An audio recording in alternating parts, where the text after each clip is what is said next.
ঘরে আনিও। এক ফ্যামিলির মধ্যে ছোট ভাই বিবাহ করে সংসার চালায়, বড় ভাই এখনো বিবাহ করে নাই। ছোট ভাই বিয়া শাদী করে একদিন জিজ্ঞাসা করে, এই মিয়া ভাই তুমি কি বিয়া করবা না? কারণটা কি, তুমি চুপচাপ বসে আছো কেন? এবার বড় ভাই কয়, হ্যাঁ বিয়া করব, তবে আমি মনের মতো মেয়ে পাই না, কারে বিয়া করব? সব ডানা কাটার দল। ছোট ভাই ভাবলেন সম্ভ্রান্ত পরিবারের একটা ভালো মেয়ে চায় আমার ভাই। খুঁজে খুঁজে একটা সম্ভ্রান্ত পরিবারের একটা দামি কন্যা রেডি করলো। এই যুবকেরা ভালো করে খেয়াল কর, পর্দার আড়ালের মায়েরাও খেয়াল করিয়েন, আমার বাবাজিরাও ভালো করে খেয়াল করিয়েন, ভালো করে বুঝো। বড় ভাইয়ের জন্য ছোট ভাই মেয়ে ঠিক করে ফেললো। বড় ভাই কি চাও, তার থেকে আরো দামি মেয়ে রেডি করে ফেলেছি।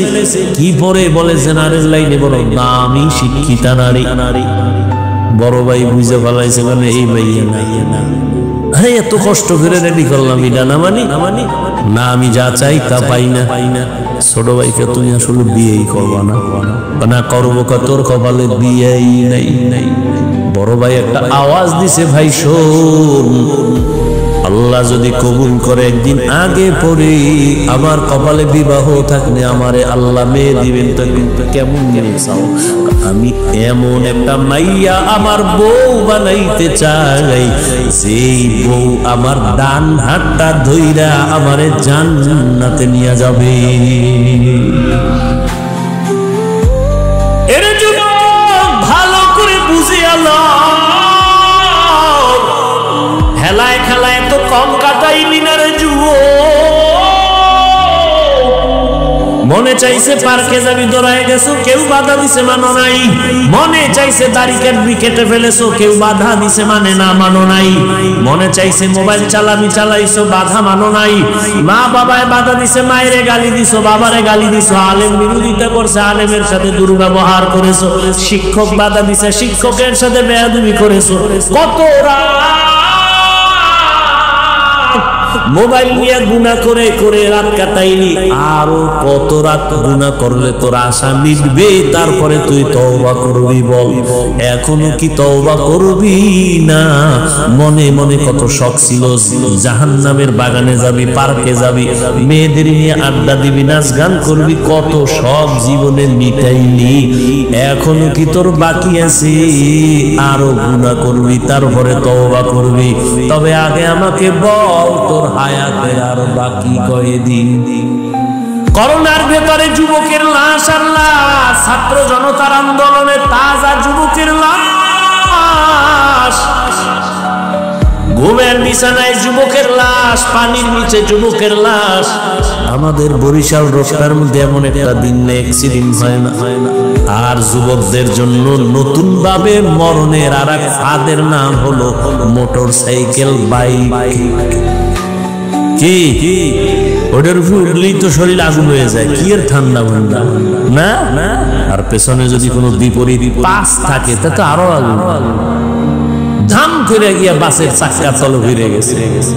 টেলিফোন আসছে বাসায়, মা ধরছে, কে? সন্তানের মা। বাবারে দে।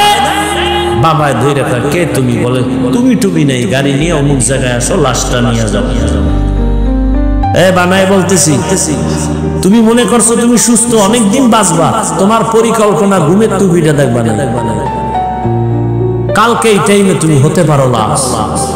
কি অসুস্থ মানুষ ডাক্তার কয় যা পারো খাওয়ায় দাও, বাঁচবে না। কিন্তু সেই অসুস্থ লোকটা লাঠি নিয়ে এখনো হাঁটে, সুস্থ মানুষটা তার সামনেই মরে গেল। ও আমার কলিজার যুবক বাবা, রাগ করিও না, বেয়াদবি মাফ করিয়া দিও।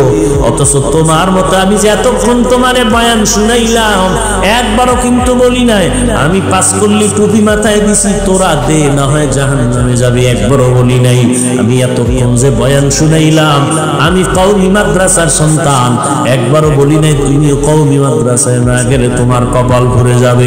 আমি তাবলীগের লাইনের সন্তান, পীরের একজন মুরিদ, একবারও বলি নাই তুমি যদি পীরের কাছে না যাও, তাবলীগে না যাও, তুমি জাহান্নামী হয়ে যাইবে। একবারও বলি না, তো তোমার টেনশনও নাই, আমি দ্বিতীয়বার বলবো না।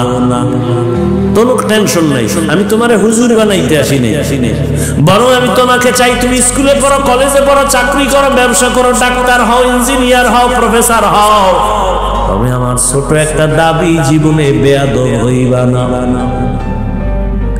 তোমার আচরণে কোনোদিন মা বাবা যেন কষ্ট না পায়, উলামায়ে কেরাম কষ্ট না পায়, শিক্ষকেরা যেন কষ্ট না পায়।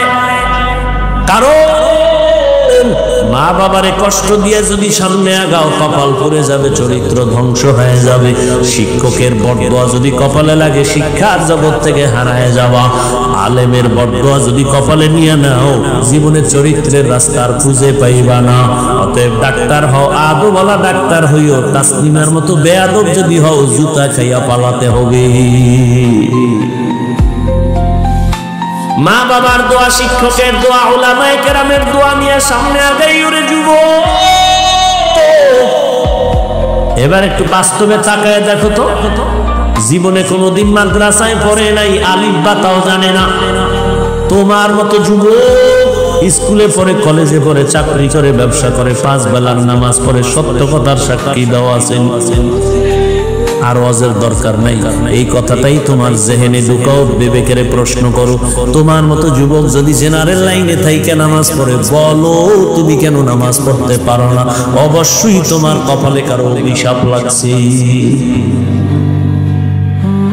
তোমার মতো যুবক রাস্তায় গাড়ি চালায়, নামাজ ছাড়ে না, বলো তুমি কেন পারবা না? তোমার মতো যুবক নদীর মধ্যে মাছ ধরে, নামাজ পড়ে, কৃষি কাজ করে, নামাজ পড়ে, র্যাব, আর্মি, পুলিশ, বিডিআরের চাকরি করে, নামাজ পড়ে, তুমি কেন পারো না?